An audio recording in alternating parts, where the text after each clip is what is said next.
Growth? Yeah. Okay. A bit better. Yeah. Growth, can you put the mic in?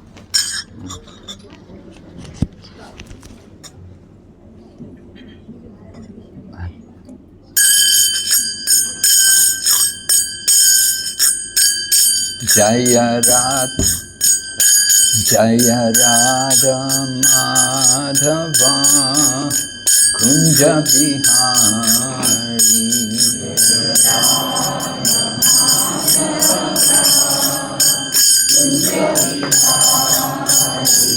Jaya Radha Madhava Kunja Bihari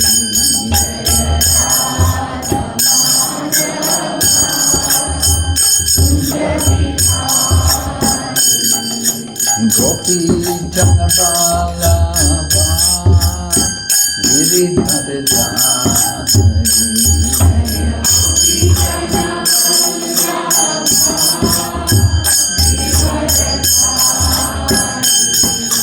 Gopi Janapalava Giridhar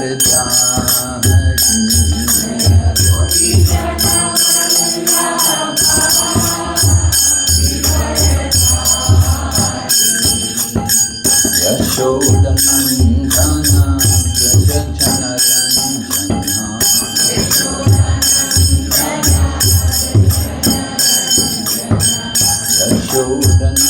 Yashodanandana Prajajana Ranjana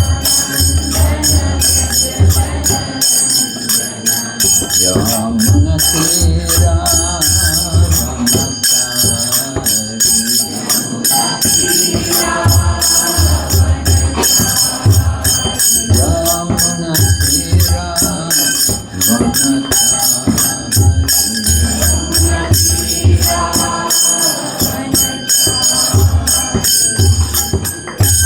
Jaya Radha Madhava Kunja Bihari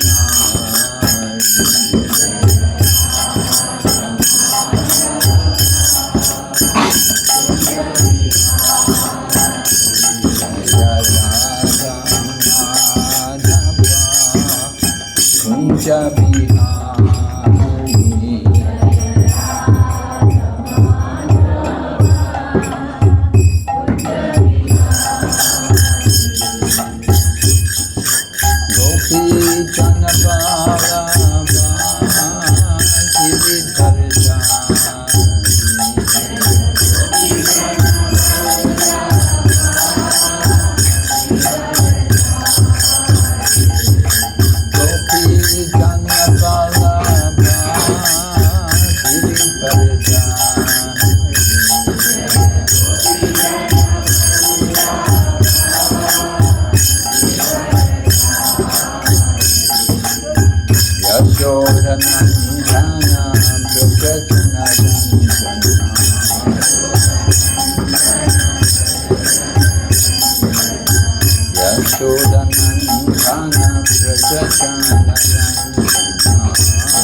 Yamuna Tira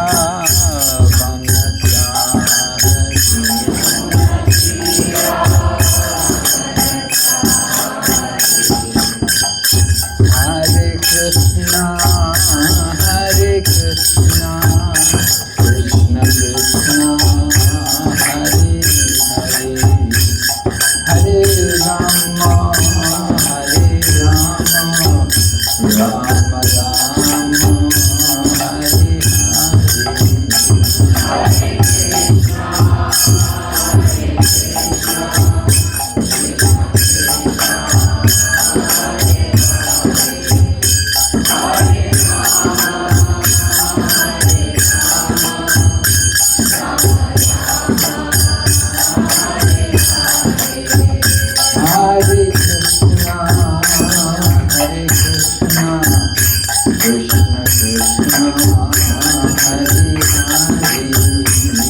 Hare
Om Namo Bhagavate Vasudevaya. Om Namo Bhagavate Vasudevaya. Om Namo Bhagavate Vasudevaya. Om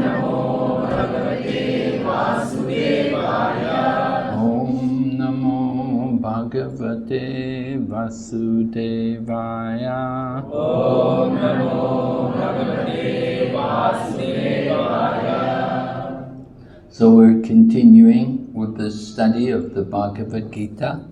Today we're on chapter 10, which is the opulences of the Absolute, text number 37.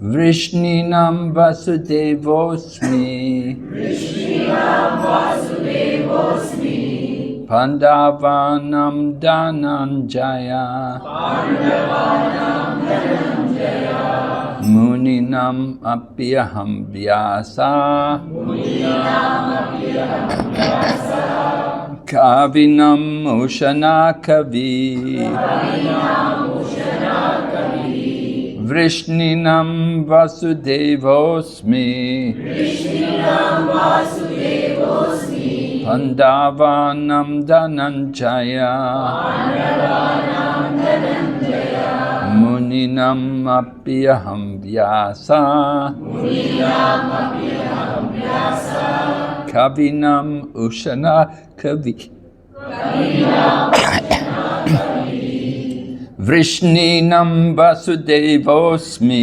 Vrishninam vasudevosmi, Pandavanam Dhananjaya, Pandavanam Dhananjaya, Muninam apyaham vyasa, Muninam apyaham vyasa, Kavinam ushana kavi. Kavinam ushana kavi.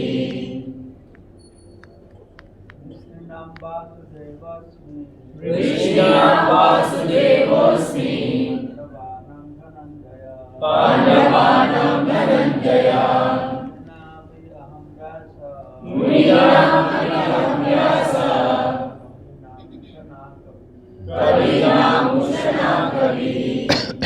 Vrishninam vasudevosmi, Vrishninam vasudevosmi, Pandavanam Dhananjaya, Pandavanam Dhananjaya, Muninam apiham vyasa, Muninam apyaham vyasa, Kavinam ushana kavi, Kavinam ushana kavi.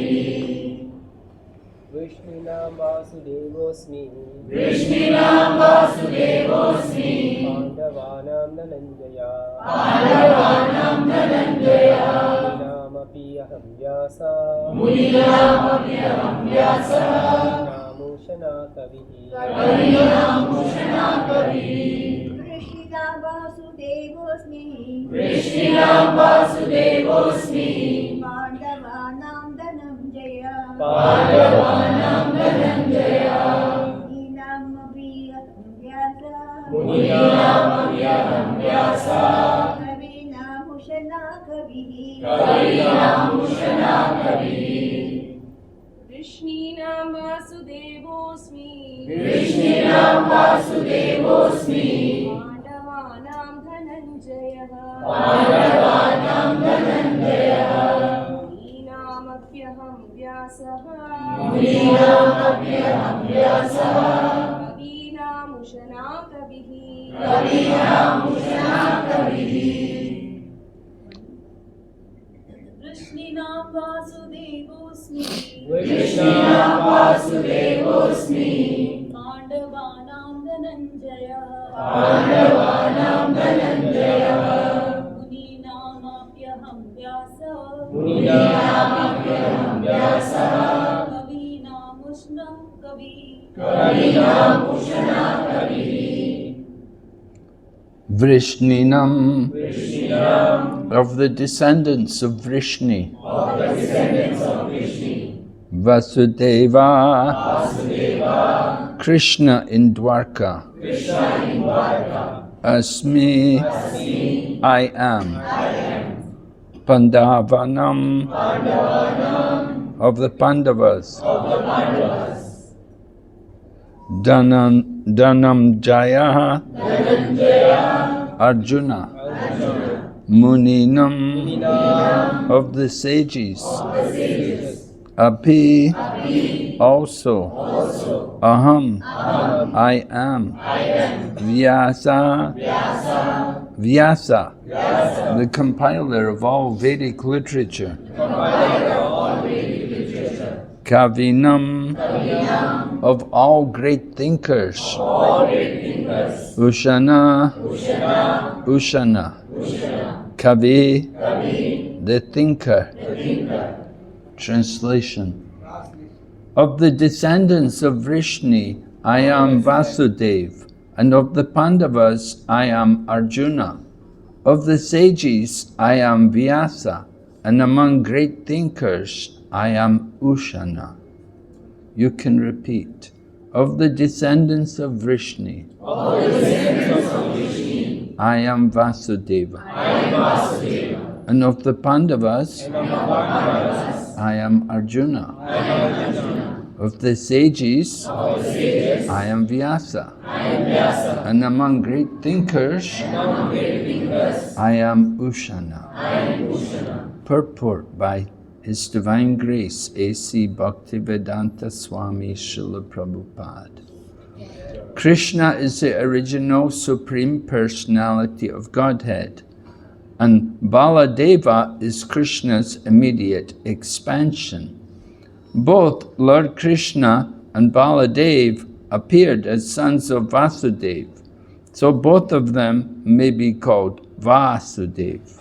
From another point of view, because Krishna never leaves Vrindavan, all the forms of Krishna that appear elsewhere are his expansions. Vasudeva is Krishna's immediate expansion, so Vasudeva is not different from Krishna.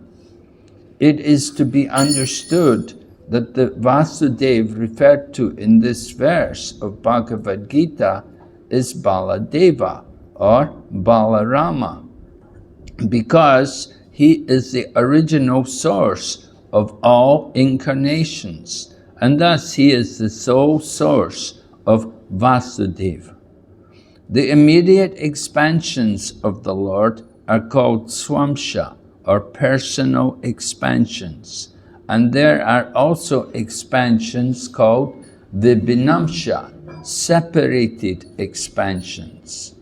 Among the sons of Pandu, Arjuna is famous as Dhananjaya. He is the best of men and therefore represents Krishna. Among the Munis, or learned men conversant in Vedic knowledge, Vyasa is the greatest because he explained Vedic knowledge in many different ways for the understanding of the common mass of people in this age of Kali. And Vyasa is also known as an incarnation of Krishna. Therefore, Vyasa also represents Krishna. Kavis are those who are capable of thinking thoroughly on any subject matter. Among the Kavis, Ushana Shukracharya was the spiritual master of the demons. He was an extremely intelligent and far-seeing politician. Thus, Shukracharya is another representative of the opulence of Krishna. Om Jnana Timirandasya Gyananjana Shalakaya Chaksurunmilitam Yena Tasmai Shri Gurave Namaha Shri Chaitanya Manobhistam Stapitam Yena Bhutale Swayam Rupa Kadamyam Dadati Satanantikam Vandeham Shri Guru Shri Yata Padakamalam Shri Gurun Vaishnavamsya Shri Rupam Sakrajatam Sahagana Raghutam Sajivam Sadvaitam Sabadutam Parijana Krishna Chaitanya Devam Shri Radha Krishna Padam Nitamscha He Krishna Karuna Sindhu Dina Bandhu Jagadpate Upesha Gopika Kanta Radha Kanta Namastate Anchana Gaurangi Vrindavanishwari Vrishabhanusate Devi Pranamami Hari Priye Vanchakalpatarubhyascha Kripa Sindhu Vaevacha Patitanam Pavanibhyo Vaishnavibhyo Namo Namah Nama Om Vishnu Padaya Krishna Pristaya Bhutale Srimati Bhakti Vedanta Swami Niti Namine Namaste Saraswati Devi Gauravani Pracharine Nirvisesha Sunyavadi Paschatya Desatarini Vanch Krishna Chaitanya Prabhu Nityananda Shri Advaita Gadadhar Shri Vasadi Gaur Bhaktavinda Hare Krishna Krishna Krishna Hare Hare Hare Rama Rama Rama Hare Hare. Alright, so we're hearing Lord Krishna describe his different vibhutis or opulences to Arjuna to make it easier for Arjuna and for all of us to remember Lord Krishna. That by seeing these different phenomena and hearing about these different personalities, we can understand more of the opulence of Lord Krishna. So here today we have Lord Krishna is described that of the descendants of Vrishni, I am Vasudeva. And in the purport we're given some different explanations about Vasudeva. Prabhupada says first of all that both Krishna and Baladev appeared as the sons of Vasudeva. So both of them are called Vasudeva, Krishna and Balaram.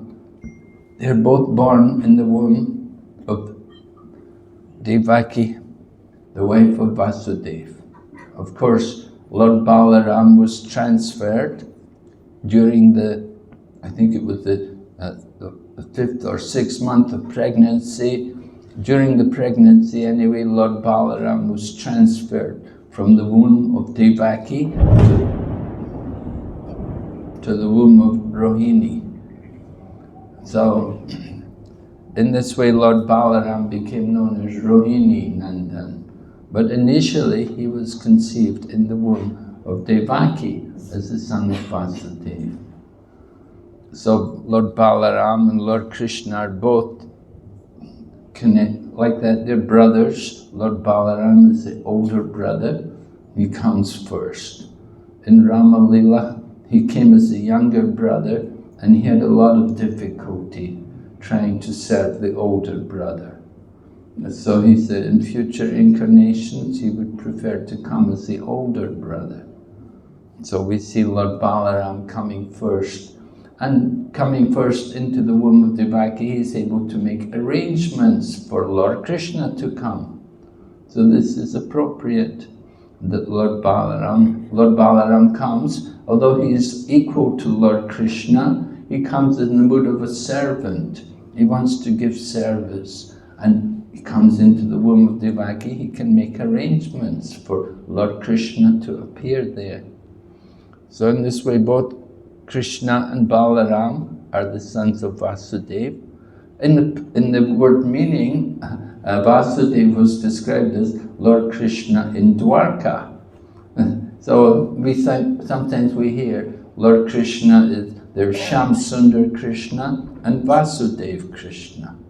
Shamsundar Krishna is known to give pleasure to his devotees, particularly the people of Vrindavan, headed by all the gopis. And when it comes to killing the demons, then that's the Vasudeva Krishna feature who does that work.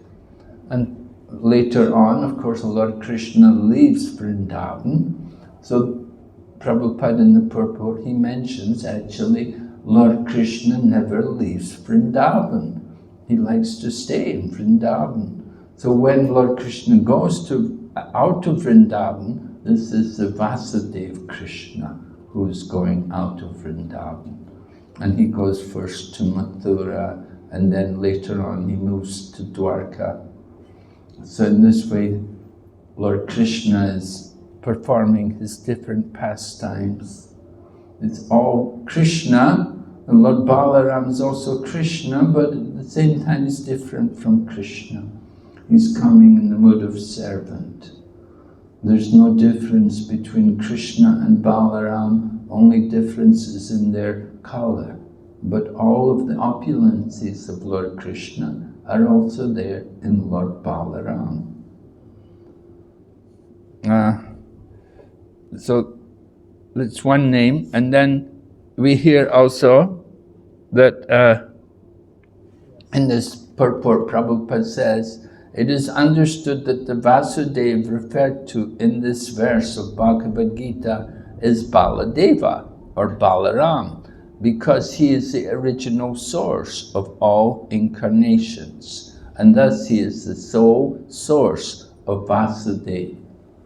So again, it's a different explanation of understanding Vasudeva, because among the Vrishnis, I am Vasudeva. So the Vrishnis, Lord Krishna, of course, he took his birth in the family of the Vrishni. So Lord Krishna appears there, and he comes as the son of Vasudeva. But Prabhupada is mentioning here how Lord Balaram is the original source of all incarnations.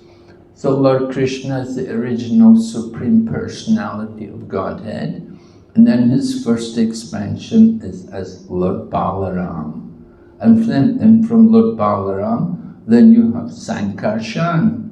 And from Sankarshan, then you have the different Chaturvyuha, Vasudeva, Sankarshan, Aniruddha and Pradyumna. You see, and in this way, Lord Balaram is arranging for the different incarnations of the Lord to take place.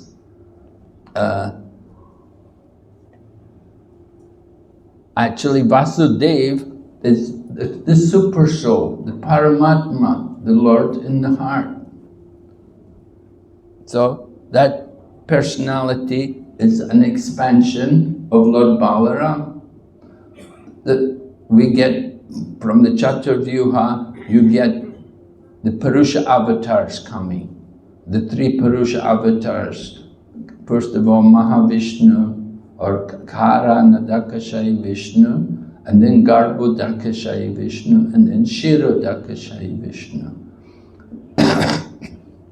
So Shirodakashayi Vishnu is the origin of the different incarnations which appear in the world, the different avatars which all come. They come from the Purusha avatars.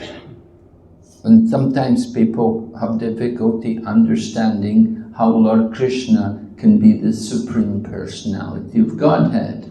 They think the personality of Godhead is Vishnu. Indeed, for example, Sri Vaishnavas, they will present Vishnu as being the Supreme Personality of Godhead.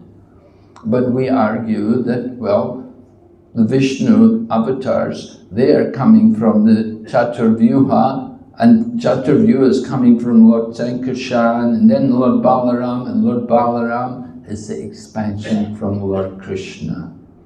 You see, we give a different interpretation. Well, some different opinions there between the different Vaishnava Sampradayas. But generally, although we have different opinions about who is actually the Supreme Personality of Godhead, we all agree that there's one Supreme Lord and we are His servant. The Sri Vaishnavas, for example, they will say Vishnu is the Supreme. And we will say, well, above Vishnu there's Lord Krishna, that Lord Krishna is the Supreme. But in any case, we're always a servant. There's one Supreme Lord, and we are all His servants. And we agree on that. So that's very nice. different from the impersonalists. If you hear from the Mayavadis or the Jnanavadis, they will say ultimately everything is one and there's only the Brahman, and they will only speak in that way. So we're very glad to hear that the Vaishnava Sampradayas, they all agree that Ekala Ishvara Krishna or Sampridya, one Supreme Lord, and all others are his servants. So Lord Balarama, he is Adiguru. He's coming in the mood of servant, and he's coming in his service is to arrange for all of these different things. So the different incarnations of the Lord, they're coming from the Purusha avatars, and the Purusha avatars, they're coming from Lord Balaram.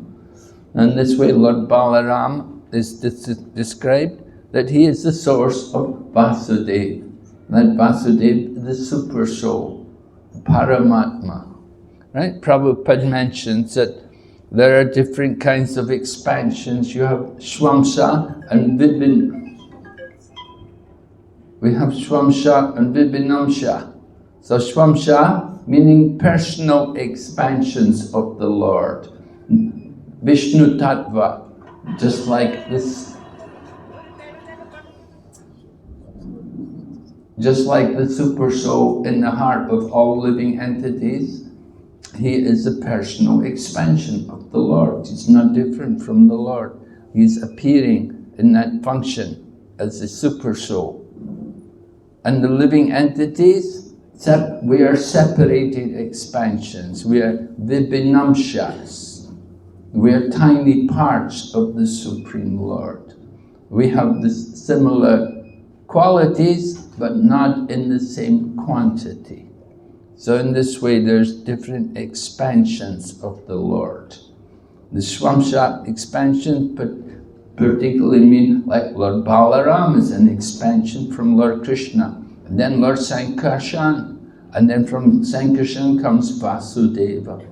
In this way, personal expansions. The Paramatma is an expansion of the Lord. And the living entities, the jivas, we are called vibhinamshas. We are very small, very tiny. So in this way we understand how Lord Krishna is describing himself that among the Vrishnis, he is Vasudeva. And then he says, of the Pandavas, I am Arjuna. Now, of course, we know the 5 Pandavas, and Arjuna, he's number 3, right? He's the 3rd son of Kunti. First she had Maharaj Yudhishthira, and then she had Bhima, and then Arjuna. And Nakula and Sahadev, they were the 2 sons of Madri. So they're all known as the Pandavas, but Arjuna is given prominence because he's very dear to Lord Krishna. When Lord Krishna would meet the Pandavas, he would offer his respects to Maharaj Yudhishthira and to Bhima because they were both older and senior to him.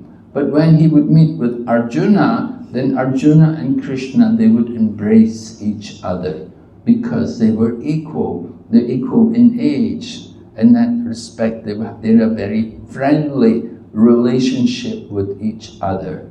And we do see how in the Bhagavad Gita, Lord Krishna describes why he selected Arjuna to speak the Bhagavad Gita. He says, Bhakto sime sakacheti rehashyam he had uttama. Because you're my devotee as well as my friend. So Arjuna enjoyed that very nice relationship with Lord Krishna, that he had a friendly relationship with him. And together they would often discuss philosophy. Of course, we're given the Bhagavad Gita, and that particular conversation took place on the battlefield. It's very significant. But Arjuna and Krishna would regularly meet, and they would often discuss many different philosophies and teachings. That was their pastime together. So Arjuna is a very dear devotee of Lord Krishna, and he enjoys that friendly relationship with Lord Krishna. And of course it was Arjuna who went with Lord Krishna when they went to see Jarasandha. That Lord Krishna took Arjuna with him along with Bhima. They went to see Jarasandha because they wanted to perform the Rajasuya Yagna. So Arjuna enjoys very intimate dealings with Lord Krishna. So intimate that Lord Krishna agreed to become the chariot driver for Arjuna. Lord Krishna, of course, did not want to take part in the battle of Kurukshetra, but he said, I can be the chariot driver for someone. I can drive your chariot, but I'm not going to take part in the battle. But somebody can have me as a chariot driver and someone else can have my army. So of course Duryodhana, he was happy, he wanted to get the army of Lord Krishna. He wanted the Krishna's army, he didn't care so much about having Krishna with him. But Arjuna, because he's a devotee, he wants Lord Krishna and he's happy to have Krishna with him. Of course, Arjuna had the difficulty that Lord Krishna was driving the chariot for him. And so on the battlefield, Lord Krishna was denied the opportunity of being able to see, or rather Arjuna was denied the opportunity of being able to see Lord Krishna's face, because Arjuna was standing behind Lord Krishna. Lord Krishna is driving the chariot, so Arjuna could only see the back of Krishna. But Grandfather Bhishma, he's fighting Krishna and he can see the features, he can see the Lord Krishna's face. He can enjoy the beauty, the transcendental form of Lord Krishna. So Arjuna was envious that Bhishma is so fortunate that he's able to see the face of Lord Krishna, although they're fighting against each other. And Arjuna could only see the back of Krishna. So Arjuna was blessed to have that nice relationship with Lord Krishna. And Arjuna is this mentioned here. And then Lord Krishna says, of the sages, I am Vyasa. So Vyasa, of course, is very, very important in our Krishna consciousness movement. We're very fortunate, we make use of some of the literatures which were given to us by Srila Vyasadeva. Srila Vyasadeva wrote many, well, he did not actually write them himself, but he spoke, and he had Ganesh as his scribe. So as he spoke, Ganesh would write. And so Vyasadeva recorded, he had all the different Vedic literatures recorded for us. And he wrote also the Mahabharata, and he wrote also the 18 Puranas, which are all very important for us. In the Kali Yuga, it is said that the Puranas are more important than the Vedic literature. The Shruti is the Vedic literature, but to actually go understand the Shrutis and to get the message from the Shrutis is very difficult. But from the Puranic literature, it is very clear. So we are encouraged to give more importance to studying the Puranas than to studying the actual Vedas. Of course, Srila Prabhupada sometimes would quote the Vedas, because sometimes we have to preach to people who only accept the Vedas, and they don't accept the Puranas, they don't accept Bhagavad Gita, because they're Jnanavadis. You know, there are some missions even here in Singapore, if you go to them and you present Bhagavad Gita, they say, no, we cannot accept Bhagavad Gita. They say Bhagavad Gita is written by some man. They don't say it's divine. The Vedas are divine, of course. Tenhe Brahma Adi Kavaye Muyanti Yatsuraya. The Vedic literature was imparted into the heart of Brahma from the Lord himself. So the Vedas are aparusha. They're not from any ordinary person. But Mahabharata, Puranas, and Srimad Bhagavatam, Bhagavad Gita, they will say that these are just from a man. So they're not, you cannot rely on them as being perfect evidence. But we accept them. And it's pointed out that we should accept all the different Vedic opinions. It said, Shruti Smriti Puranati Pancharatriki Vidimbinam Aikantiki Hare Bhaktir Utpatayaiva Kalpate. That if we perform devotional service which is not in accordance with the Shruti and the Smriti and the Puranas and the Pancharatriki, then it is simply a disturbance to society. And so certainly we do accept both the Shruti and the Smriti, and we give more importance to studying the Smriti, which means Srimad Bhagavatam and Bhagavad Gita, these books which are given to us by Srila Vyasadeva. So Srila Vyasadeva, he was of course very prominent in Mahabharata. He wrote the Mahabharata, but he's also playing a major role there. He fathered different children, because Vyasadeva was the son of the great sage Parasara Muni. And the mother was a fisherman's daughter named Satyavati.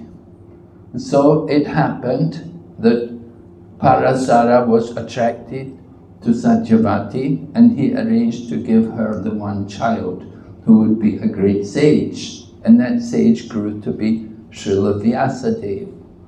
So Srila Vyasadeva was born from the womb of Satyavati. Later on, that daughter, that girl Satyavati, became the wife of Maharaj Santanu. Is that right? Yes? Maharaj Santanu. And then they had the son Vichitravirya.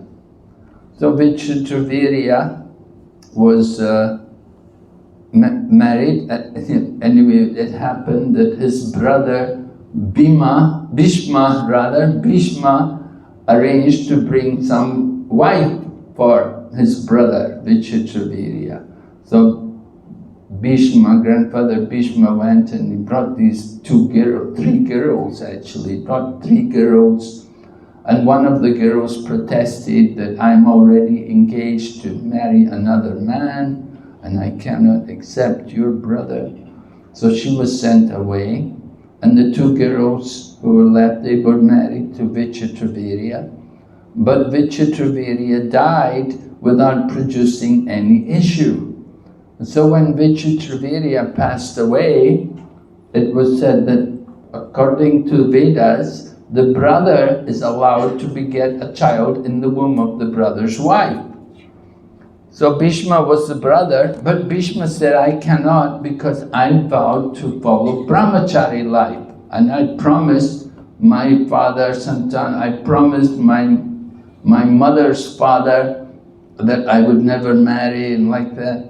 So he had made the vow. So then Satyavati said, well, I had another child before my marriage, and that child was Vyasadeva.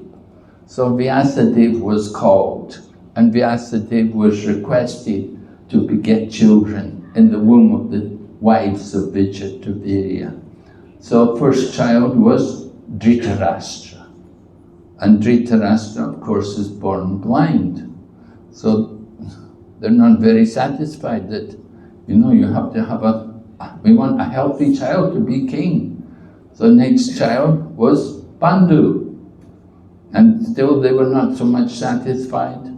You have to have another child, this child again, not very good.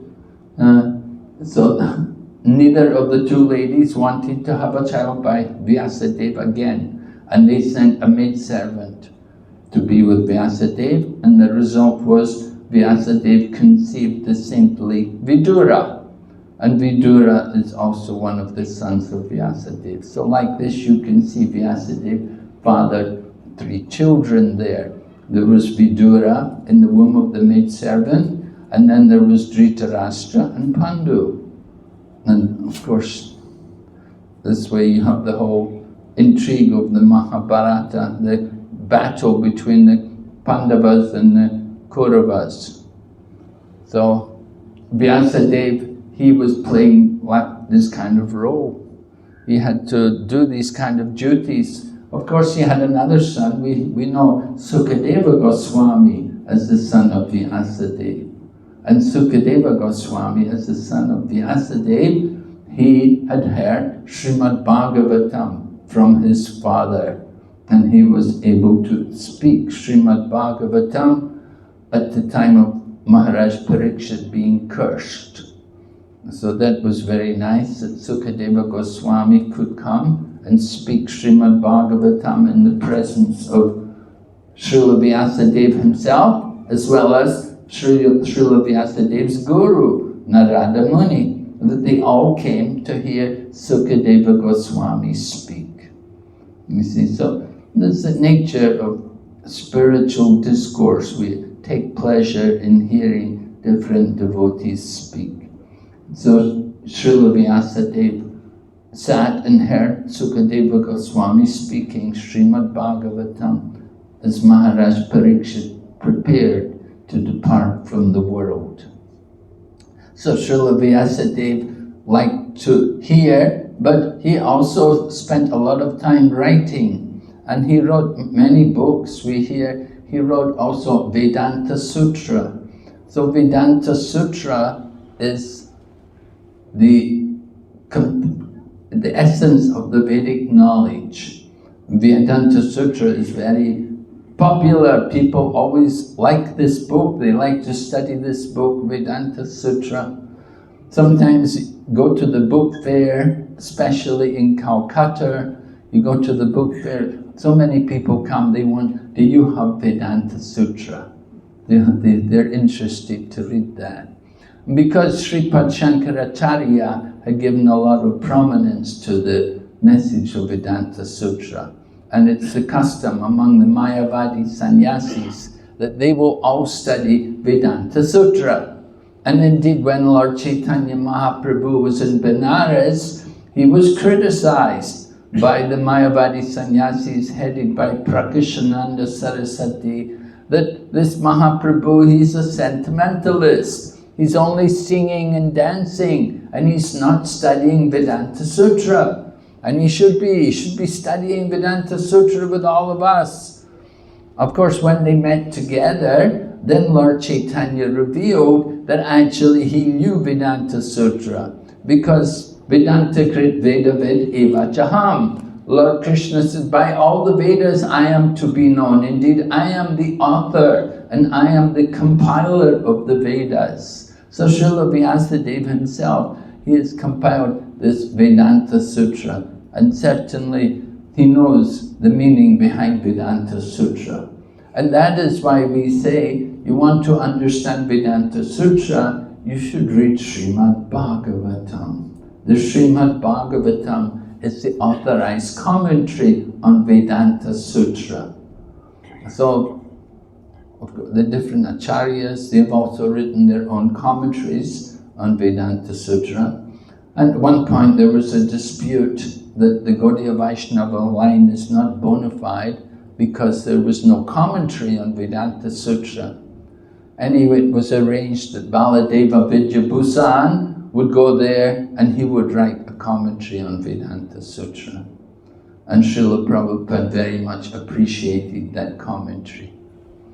So Srila Vyasadeva, you can see he wrote the Vedanta Sutra, and then he wrote the commentary on Vedanta Sutra in the form of Srimad Bhagavatam. And that Srimad Bhagavatam, we know how it's described in the first canto of Srimad Bhagavatam, how Srila Vyasadeva had written so many books, and he was just feeling despondent. He wasn't feeling any real satisfaction from it.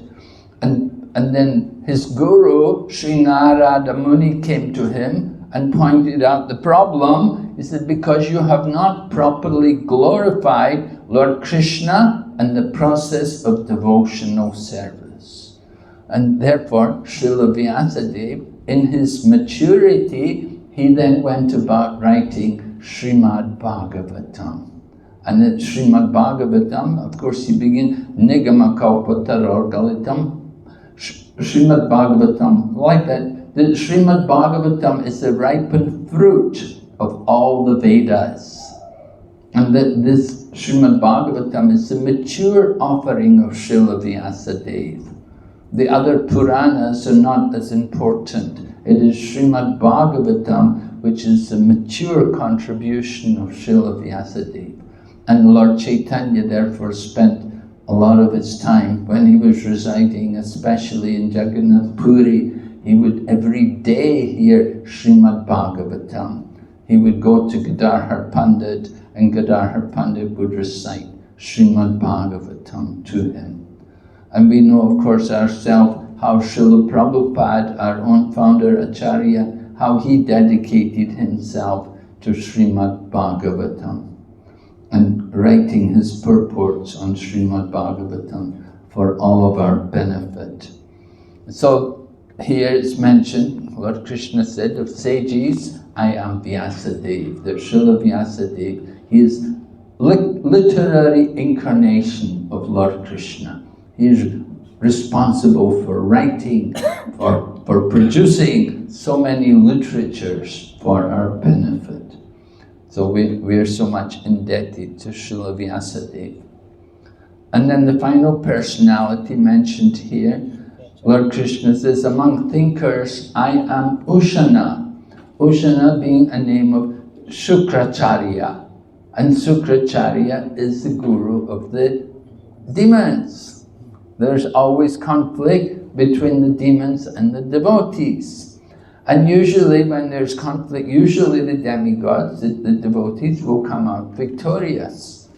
But sometimes, not every time, sometimes the demigods also lose their power. Just like in Srimad Bhagavatam it is described how on one occasion they had disrespected Brihaspati and they had lost their guru. So at that time the demons came and they conquered over the demigods and they took control of the heavenly planets.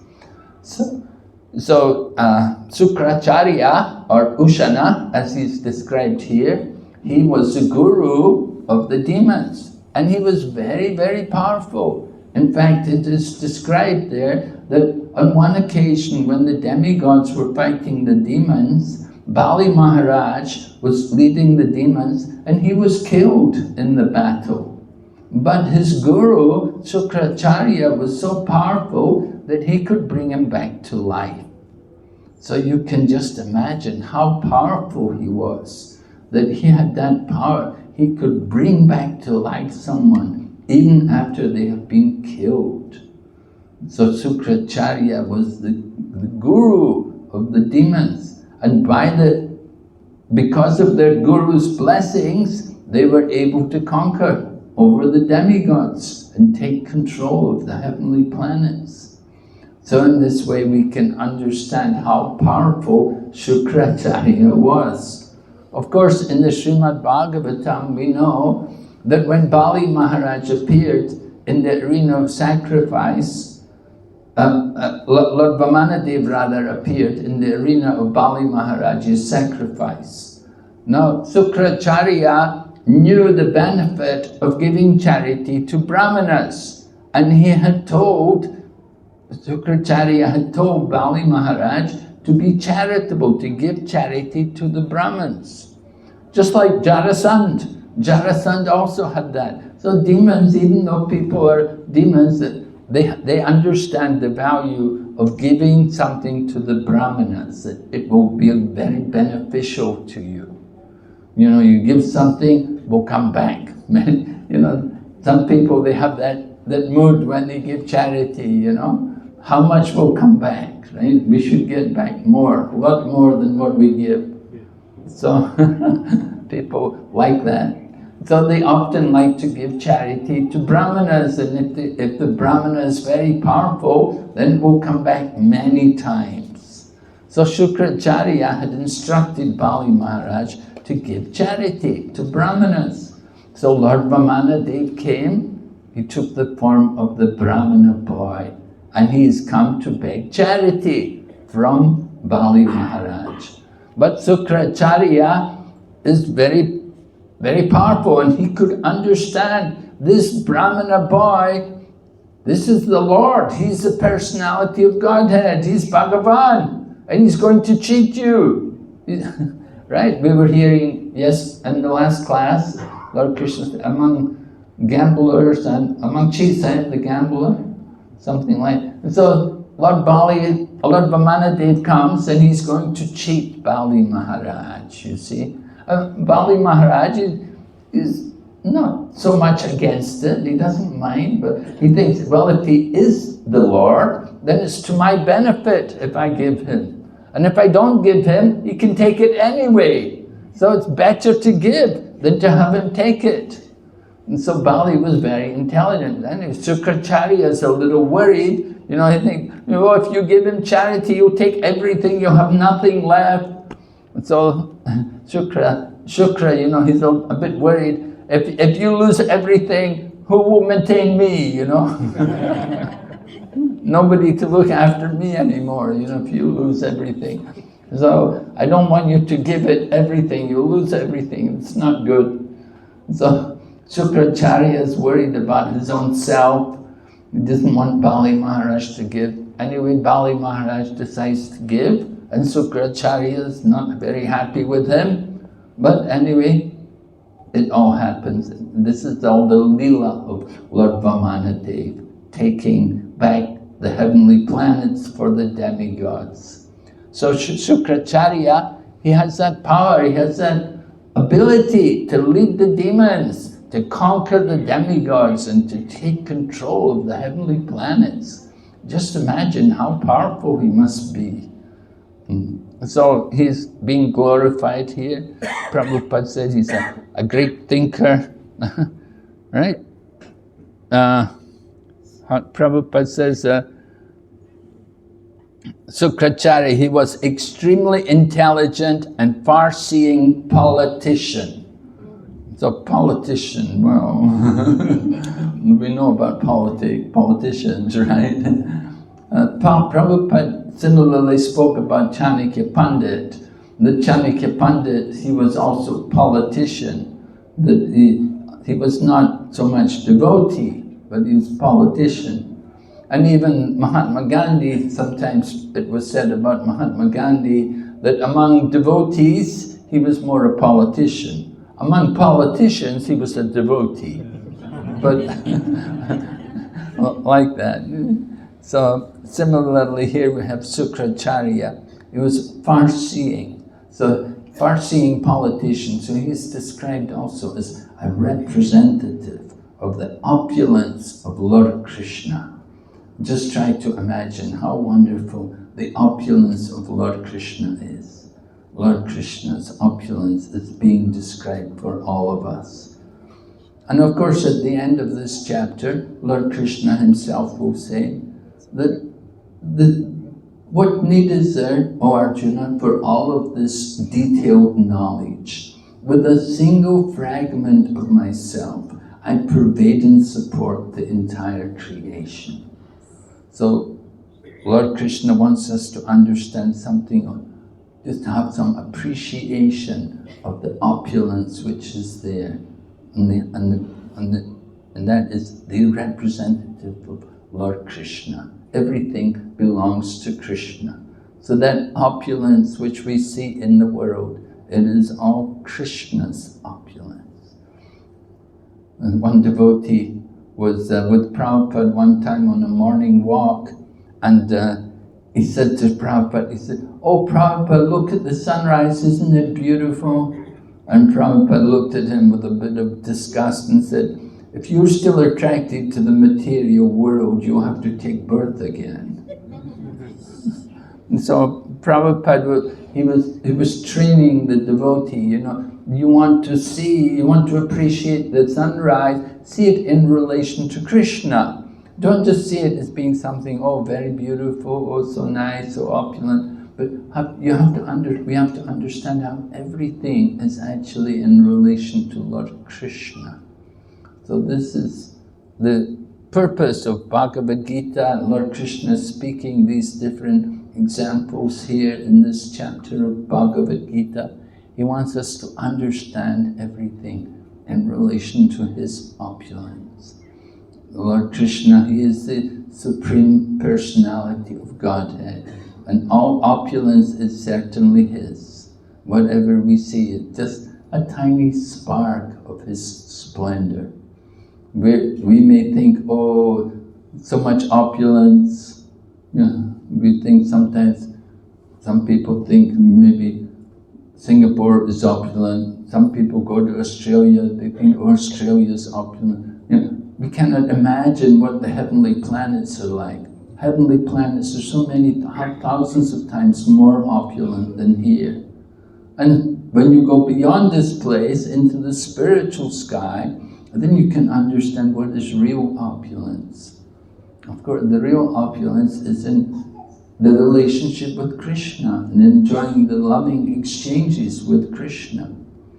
So in the spiritual world, there is Vaikuntha, where there's simply the mood of Aishwarya, awe and reverence. But in Goloka, in the planet of Lord Krishna, there is Madhurya, there's real sweetness. And the devotees, they want to relish that sweetness in loving exchanges with Lord Krishna. So Lord Krishna is coming, he's speaking the Bhagavad Gita. He wants to attract all of us to go back to him. Right? We've been here in this material world so long. We've wasted so many lifetimes away from him. It's time for us all to go back there to be with him. All right, so we're going to stop here now. If there's any questions. Yes, Prabhu?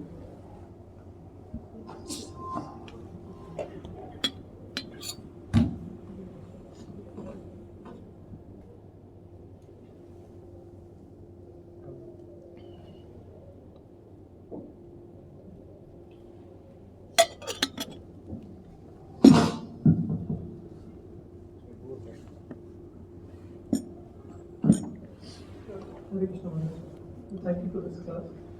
Just one small question regarding Ushna. So, if he is such a great thinker, so why are all of his students demons? Well, like we said, he's a politician. He's not a devotee.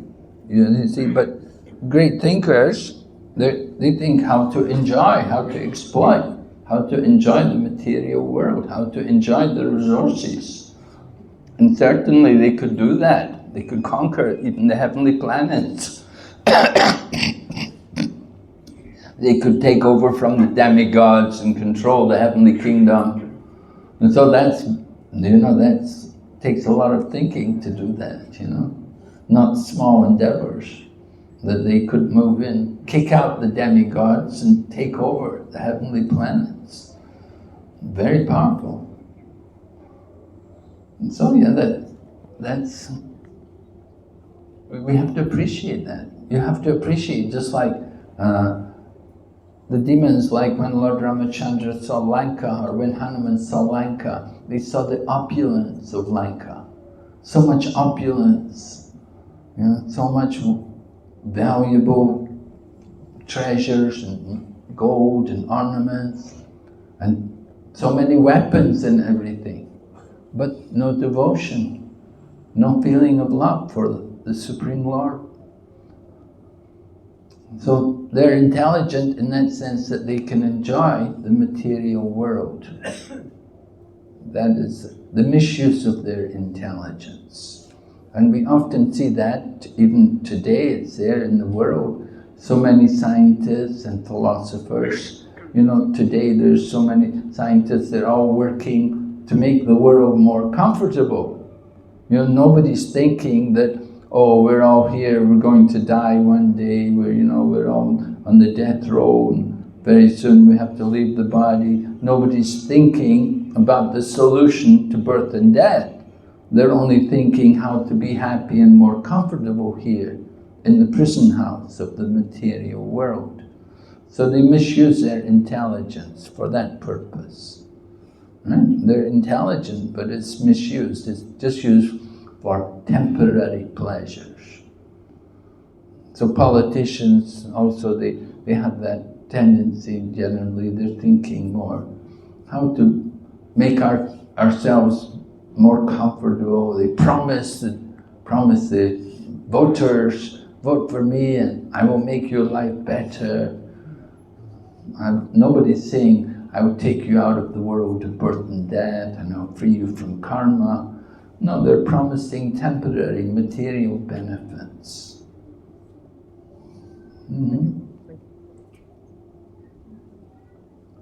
Any other questions?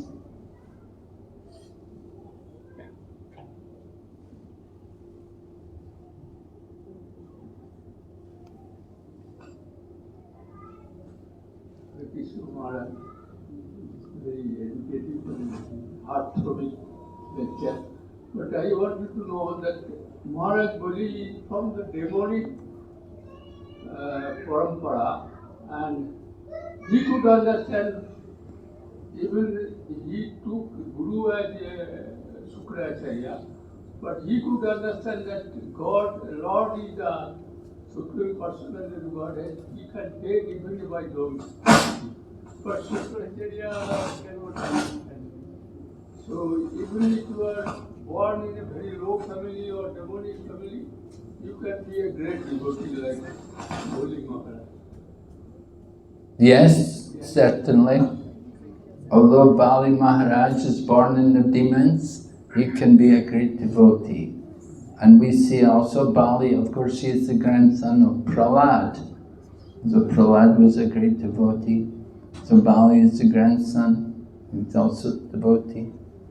At least he became devotee, even though he was under the direction of Sukracharya, because Sukracharya was the guru of the demons, and Bali Maharaj was there, and he's in the demon line. So Sukracharya was their guru, so he was taking instructions from Sukracharya. But at the same time, Bali Maharaj could understand when to give up the guru.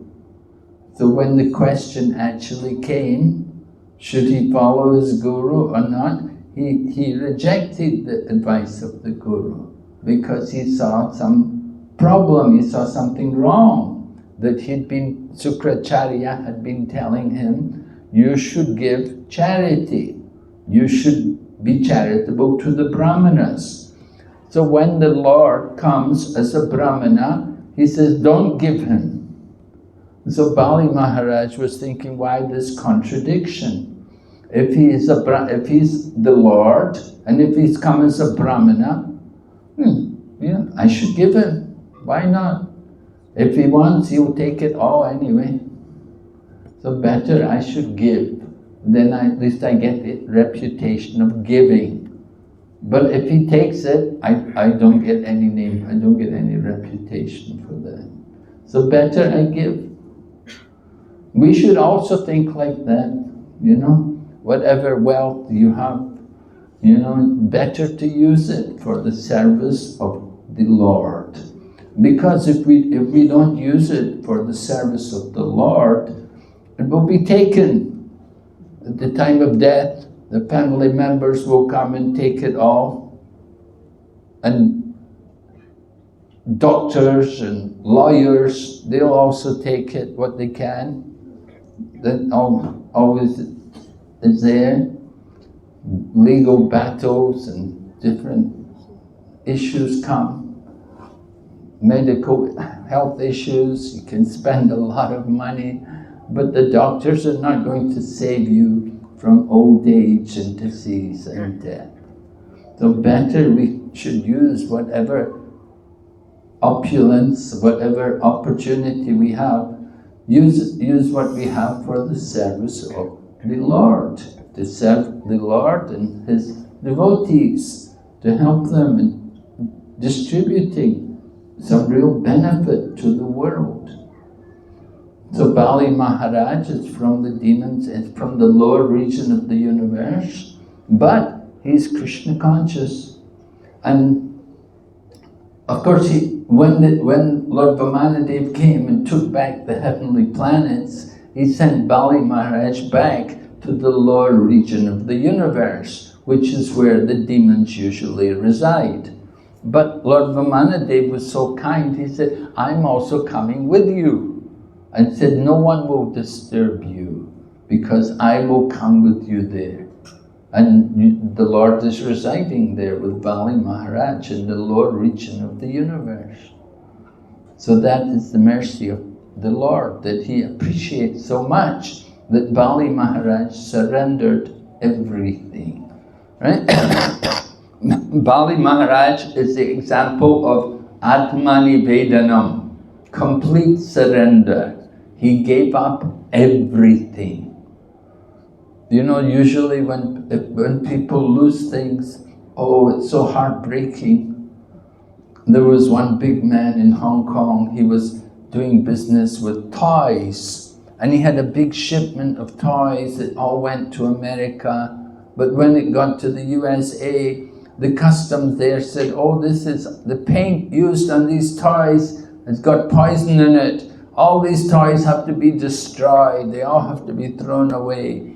So the whole shipment had to be thrown into the sea. So the man lost so much money, he could not bear to live, he committed suicide. So you get people like that, you know, when they lose all their money, they don't want to live anymore, they've lost everything.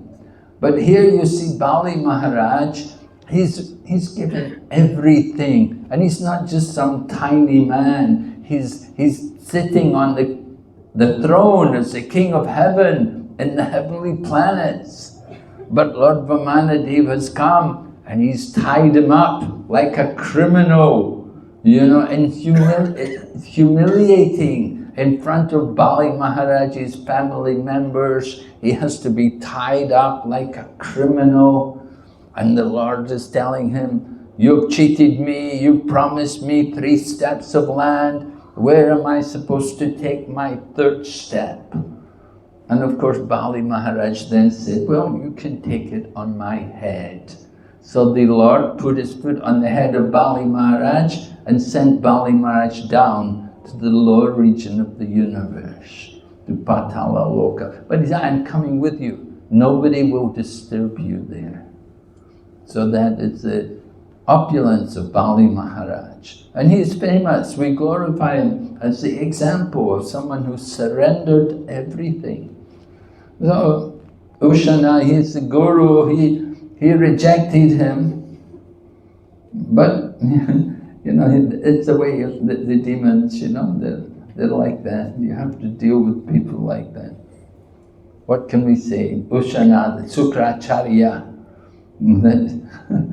even his 2 sons are mentioned in Srimad Bhagavatam, Sandanamarka, that they're teachers in the Gurukula and they're giving Prahlad a hard time. So, Sukracharya, intelligent, but misuse of intelligence.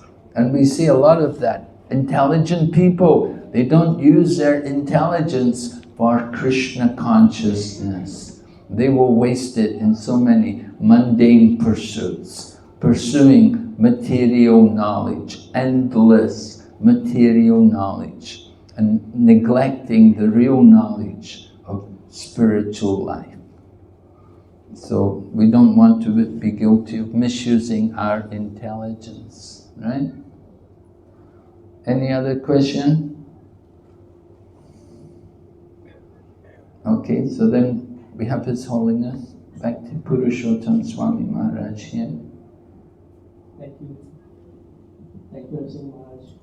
His Holiness Narasimha Maharaj. We'd like to invite His Holiness Bhakti Purushottam Maharaj